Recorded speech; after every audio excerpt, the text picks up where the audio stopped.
What's up, guys? Welcome to our very first episode. I'm Brent, and let's talk about what it's like to daily drive a BMW i8. So we're in the car now. I got the car about a month ago, and I have been extremely surprised. So the car is a lot more comfortable than I expected it to be. The seats are extremely comfortable. The seating position is great.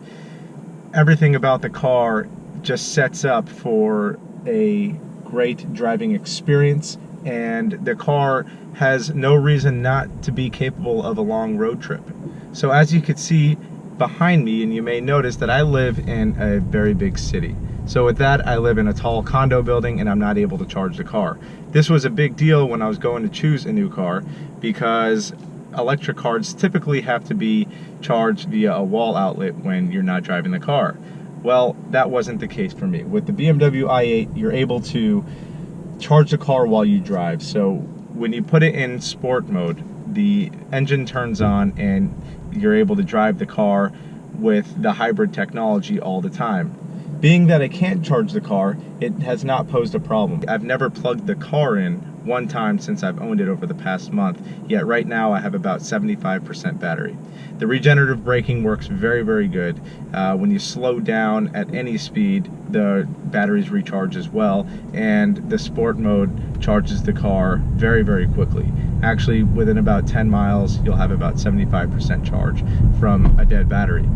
The acceleration on the car is extremely impressive. From any speed, any RPM, with the electric assist motor in the front of the car, it really gets you up to speed quickly.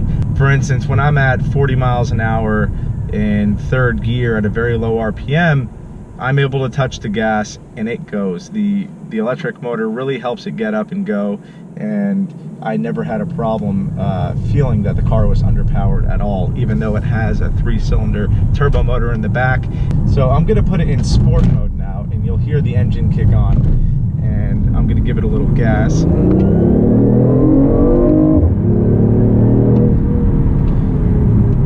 So when you put it in sport mode, the gas motor and the electric motor are on all the time, and it actually charges the battery while you drive. You may hear the sound of the motor. That is engine noise pumped in from the engine bay, and you know, it doesn't bother me at all. I actually think it sounds pretty good. Some of you may know the chassis is a carbon reinforced plastic. Now, the comfort of this chassis has really surprised me. The city driving, the bumps and the ramps going up and down, entrances of buildings, really has not posed a problem once for the car. I have not bottomed out, never scraped the front of the car on any surface, and I really have enough ground clearance to make it around every single day. This is my daily driver. I drive this car every day. It's my only car, and I have been enjoying every single second of driving this car so far. Now, with the regenerative braking, the brake pedal feel seems a little artificial at times. When you're slowing down and you get to a slow speed, you'll feel the pedal kind of stutter when you have the brake pedal pushed down. Now, it's really not a big deal. It doesn't really alter the driving experience for me. However, for some people, they may not like that artificial feel. I'm 6 feet tall, 180 pounds, and getting it out of the car for me is very easy.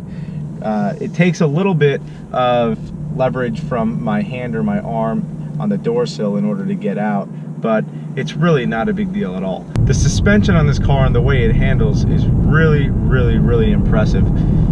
Going around corners, going over bumps, taking high-speed turns, driving in the city, it feels just as comfortable as driving around any other daily driven car. But when you really push the limits, wow, is this thing capable.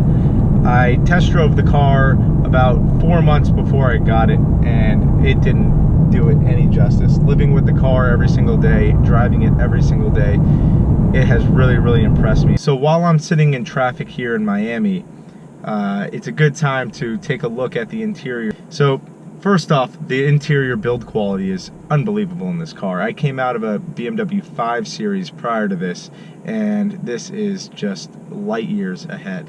When it's dark and the interior lighting is on, it looks absolutely amazing. The lights come across the dash, on the doors here, around the gear lever and the start-stop button, it's unbelievable. I've heard some people say that it looks too BMW inside.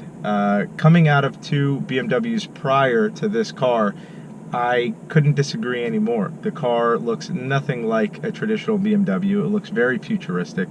Now, the interior of the car's functionality is also very, very good. The placement of the iDrive selector, the screen, the gear lever, and the start-stop button, everything that you use on every trip on a daily basis are placed very, very well and very easy to use. The Idrive System is a revamped, redesigned version of the previous model iDrive that I had in my 2015 BMW 5 Series. Now, this looks a lot better, it's a little bit more intuitive, and it has a few more features that I truly enjoy. So the one thing that I really don't like about the car, but I should have expected it, knowing that I was buying a futuristic, exotic looking car, is the attention that it gets. Everywhere I go, people are staring at me. Actually, someone was just staring at me in that car, and you really can't get away from the attention. People stare at you, they'll take pictures while you're in the car, when you're getting out of the car. Every time you go in and out of a restaurant or a store, someone always has a comment. So this seems like the last little bit of road that I have left, so I'm gonna go ahead and give it a little bit of gas in sport mode so you can hear the engine one more time. Wow, this thing is fun to drive. I'd like to leave off with a question for you guys, and that's, what do you love or hate about the BMW i8? Leave your comments in the comment section below. Don't forget to subscribe to the channel, like and share the video, and I'll see you on the next video.